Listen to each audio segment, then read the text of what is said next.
Hey, video diary. So, I've been blaming Forrest a lot, like putting a large part of the responsibility or the cause for his death on him. I'd like to talk a little bit about how I'm responsible for him dying.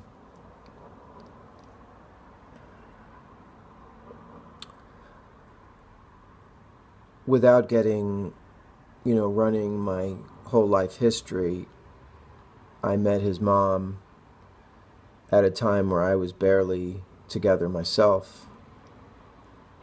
I was playing gigs in Los Angeles, and I had a small management. I was doing some recording. I was getting busy with that, and that was pretty exciting.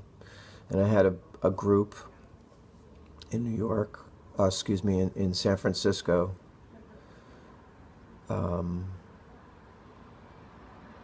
at nighttime I was working in Taekwondo and Hapkido.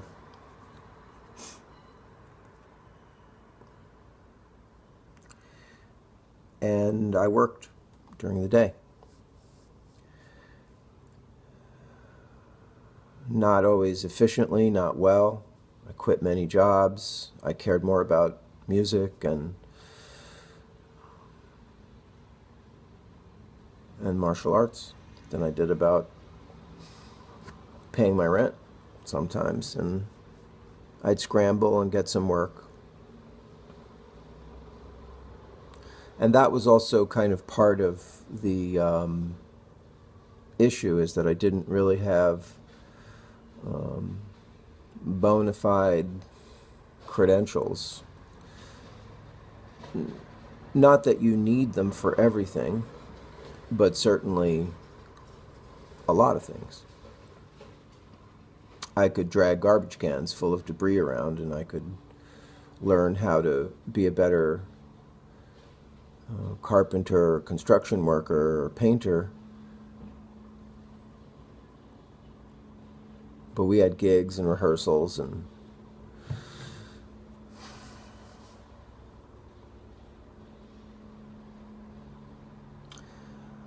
so when I had met Forrest's mother, I got her pregnant, and we got pregnant, and then there was not peace and harmony in my group. And I also felt I really needed more stability. The way I was living was okay for a 24, 25-year-old guy who was, you could sleep on the floor and you could be happy about it, but you can't raise a family like that.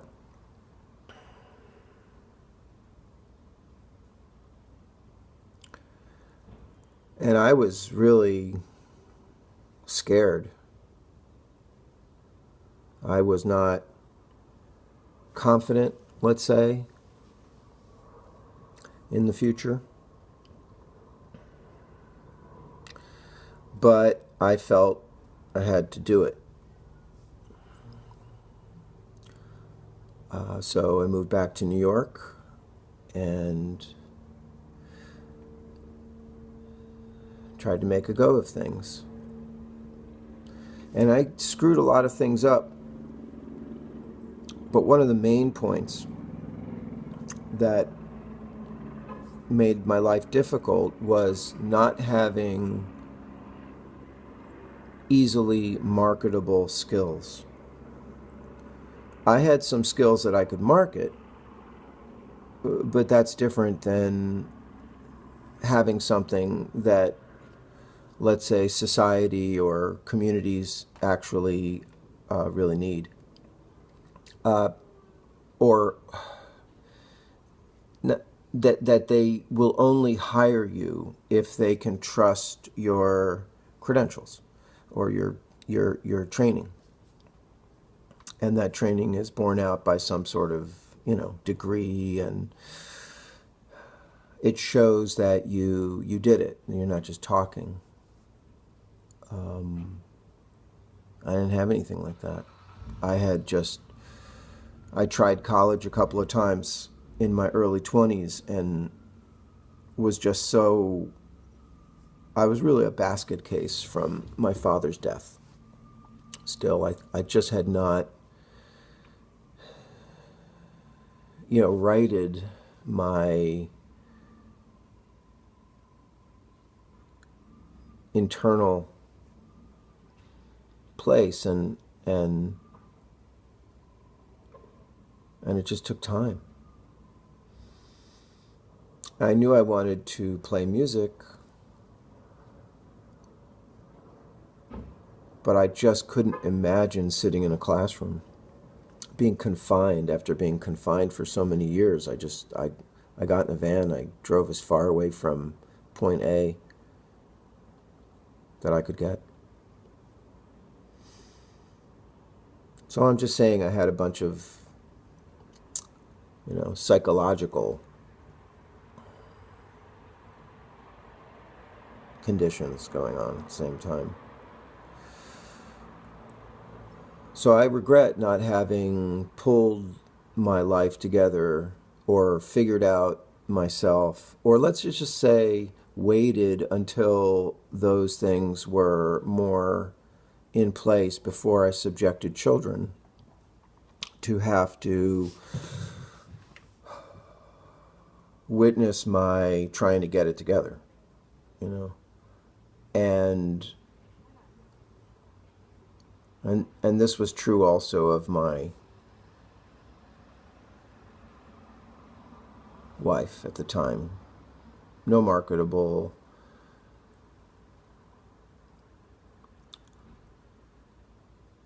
we'd have to start our own businesses. We'd have to figure it out. But I wish I'd brought more preparation into creating children. So I think that really encompasses it, is that I have never seen myself personally, and I have seen a situation that somebody having a baby, a couple, usually it's a young couple, and then they can't tough it out because they don't know life yet, and they're gonna, let's say they're likely to not make it as a couple, and so the kid is just subjected to that right away. It's, I don't know about you, but something about, I needed both my mommy and my daddy. It's like I needed them both. Even, I explained a little bit what my situation was with my own father, but it's like an animal thing. And the little kids that I saw that were getting subjected to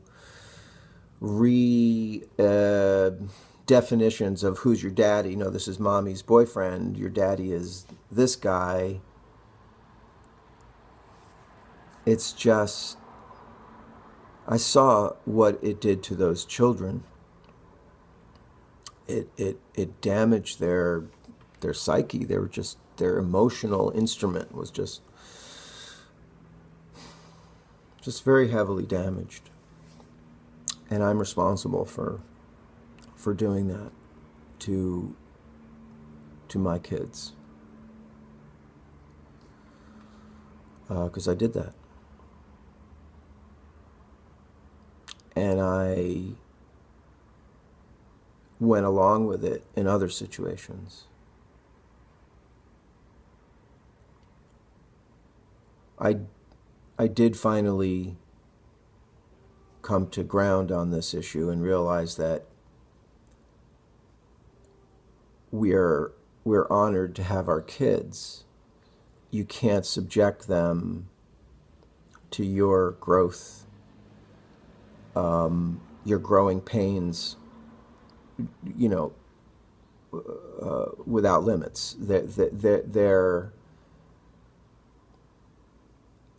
They should be protected.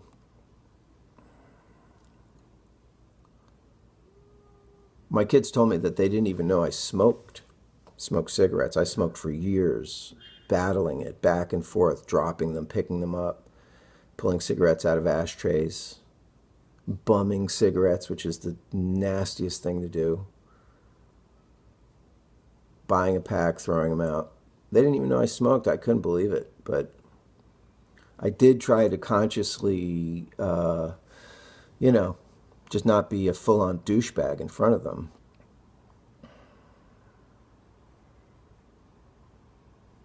I regret my addictions.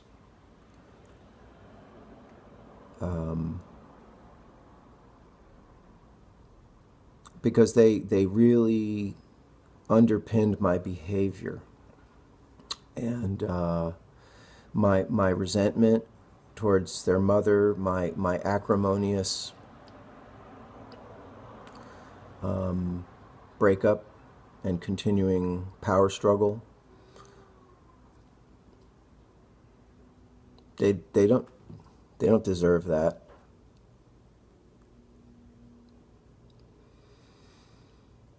My lack of education. I accept that I had trouble when everybody else was going to colleges and stuff. I couldn't do it. But later I could. And I did. I got 2 degrees. And it was from that education that I finally dropped a lot of my magical thinking. A lot of my sort of new age inheritance from California, a lot of my Christian-y woo-woo, putting in things where ignorance is, saying, well, it must be something that we don't understand and something therefore supernatural or caused. That was pretty awesome, letting go of attributing cause without evidence or reasonable evidence. What you feel, what I feel, is not evidence. It's subjective, anecdotal evidence, alternative evidence. That's a good point, because a lot of what I'm going through in this diary is just, I don't know if it's accurate.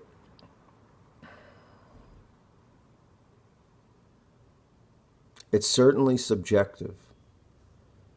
And just because it's true for me, or I say it's true for me, although I'm not even saying that, doesn't make something true.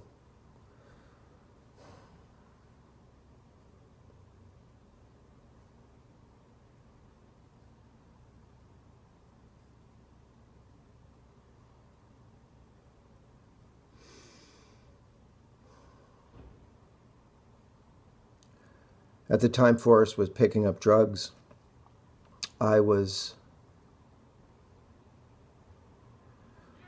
really dealing with a lot of family issues. I was also living in New York City, and I had just put my first major piece on stage, and it was the result of 10 years of work that I had been doing all through my 30s. And then, at this period of time, I got this opportunity to put it up on stage. And somehow it just seems like whenever I turned my focus to my work, my family life would kind of fall apart. And I feel like the same thing happened here. Like I turned my attention towards a goal I had musically. Right at the moment, Forrest picks up again. And it's not total. It's just a way of me, of my internal instrument again saying, I'm going to focus my energy on this, like, and try to make it the best I can make it. I don't let everything fall apart. But this has happened a few times that when I went away, Forrest went to play. So I truly believe that we have powerful psychic connections. I don't have science proof of that, but I can tell you every time I thought he was cool, he wasn't. And living with this constant stress that you can't trust somebody is just, it's caustic. It's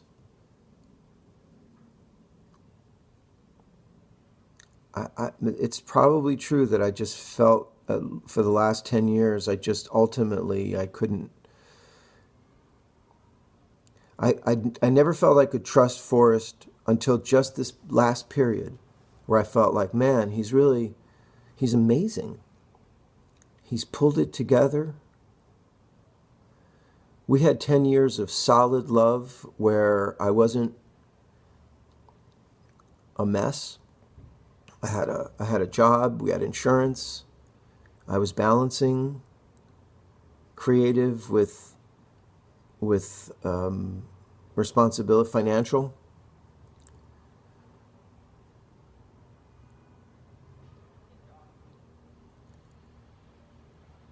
Anyway, to wrap up, I highly recommend that people get an education. It sounds so simple. I know it's hard, but it's much better than believing all the stuff you think is true. When you get into universities and things, there's a lot of peer review. There's a lot of, you're going to hear opinions and you're going to go, that just isn't, that's not true. Or show me how that is true. It's really, really good. And it's grounding. It'll give you something to stand on. Myths, religions, lore, even family, creeds, those type of things are not generally cross-checked and tested, and they're just part of your traditions, and school makes you think for yourself based on the right criteria, I believe is the plural. Get some skills that people want. Find something that people want.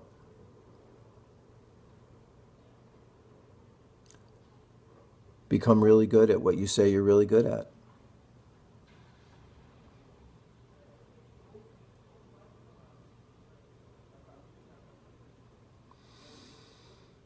Before you have kids, so that you can at least, and then get together with somebody you like, who you really want to be with. And in my experience, that doesn't happen to people until later in their life, I personally don't know of anybody who got together in their teens or early 20s that are still together or made a happy go of it, because that's not the world we live in. You don't get married when you're 16 and go out and farm. Or to the factory. It's like, that's not the world we're in anymore. And it shouldn't be. I wouldn't want my kids to have their futures, their minds, okay? Their minds and their bodies. I don't mind hard work, but their minds spent farming exclusively or to the detriment of their intellect. And I know farmers that are very well educated and smart, brilliant people, so I know what I'm talking about. Or go to a factory, because what's implied with all of that is that you just kind of turn off. Your adulthood is just raising your kids, going to church, eating the right, going to the right holidays, not causing waves in your tradition, and just cranking out the next generation. And that's not fulfilling to me.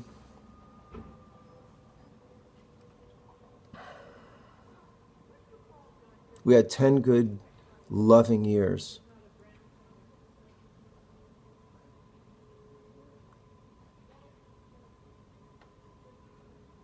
Where I realized I was responsible. Where I didn't blame his mother, I didn't blame life, I didn't blame my father, I didn't blame my mother, I didn't blame God, I didn't blame not God, I didn't blame anything. I just took responsibility.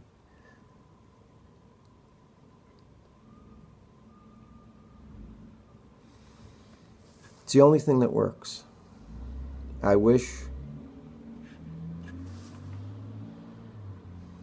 hope I didn't stress my son out too much.